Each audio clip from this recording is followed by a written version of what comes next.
North Pole, Cliff House, Christmas, 1937. My dear Christopher and Priscilla, and all their old friends in Oxford, here we are again. Of course I am always here when not traveling, but you know what I mean. Christmas again. I believe it is 17 years since I started to write to you. I wonder if you still have got all my letters. I have not been able to keep quite all yours, but I have got some from every year. We had quite a fright this year. No letters came from you. Then one day in December, I sent a messenger who used to go to Oxford a lot, but had not been there for a long while. And he said their house is empty and everything is sold. I was afraid something had happened, or that you had all gone to school in some other town, and your father and mother had moved. Of course, I know now. The messenger had been to your old house next door. He complained that all the windows were shut, and the chimneys all blocked up. I was very glad indeed to get Priscilla's first letter, and your two nice letters and useful lists and hints since Christopher came back. I quite understand that school makes it difficult for you to write, like you used to.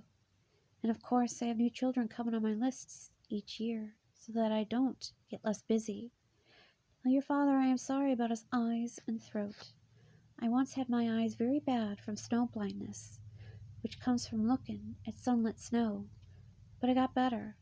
I hope Priscilla and your mother and everyone else will be well. On December 25. I am afraid I have not had any time to draw you a picture this year. You see, I strained my hand, moving heavy boxes in the cellars in November. I could not start my letters until later than usual. My hand still gets tired quickly. But Ilbreth, one of the cleverest elves who I took on as a secretary not long ago, is becoming very good. He can write several alphabets now. Arctic, Latin, that is ordinary European, like you use, Greek, Russian, runes, and of course, Elvish. His writing is a bit thin and slanting. He has a very slender hand, and his drawing is a bit scratchy, I think. He won't use paints. He says he is a secretary, and so only uses ink and pencil. He's going to finish this letter for me, as I have to do some others. So I will now send you lots of love, and I do hope that I have chosen the best things out of your suggestion lists. I was going to send hobbits. I am sending away loads, mostly second editions, which I sent for only a few days ago, and I thought you would have lots, so I am sending another Oxford fairy story. Lots and lots of love, Father Christmas. Dear children, I am Ilbreth. I have written to you before. I am finishing for Father Christmas. Shall I tell you about my pictures? Polar Bear and Valtuka and Paxu are always lazy after Christmas, or rather after the St. Stephen's Day party. Father Christmas is ringing for breakfast in vain. Another day when Polar Bear, as usual, is late.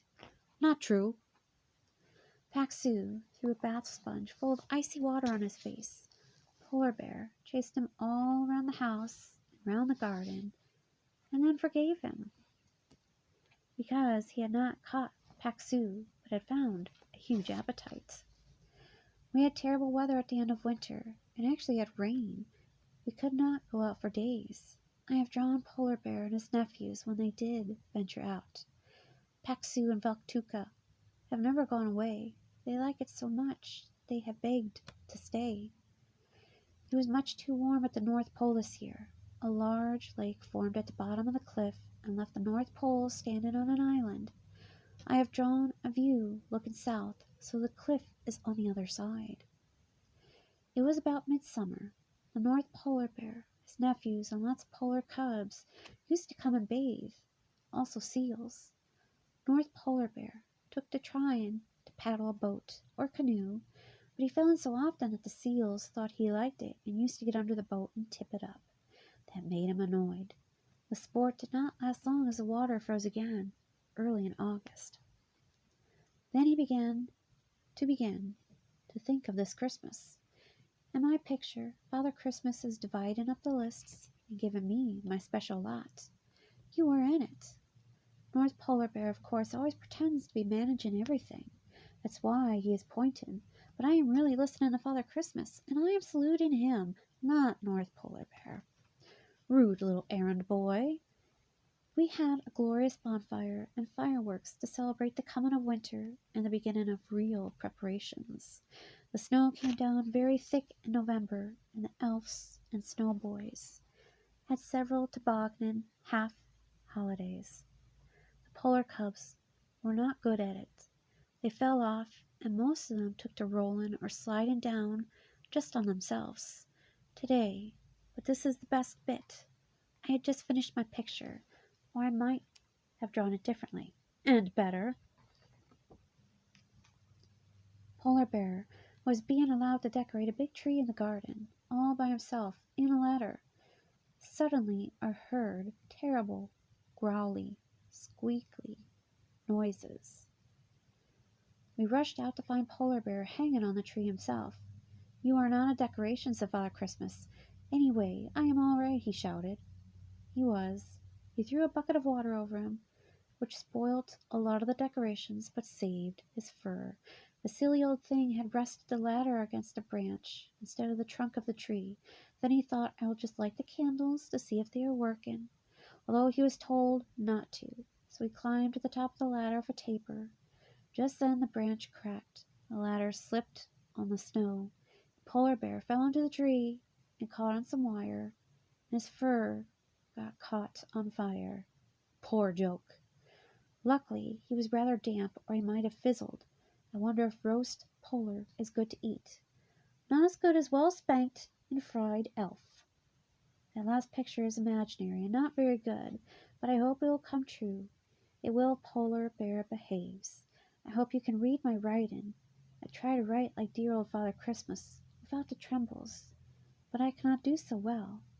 I can write Elvish better. That is some. But Father Christmas says I write even that too spidery, and you would never read it. Love, Ilbreth. A big hug and lots of love. Enormous thanks for letters. I don't get many, though I work so hard. I'm practicing new writing with lovely thick pen. Quicker than Arctic, I invented it. Ilbreth is cheeky. How are the bingos? Merry Christmas, North Polar Bear.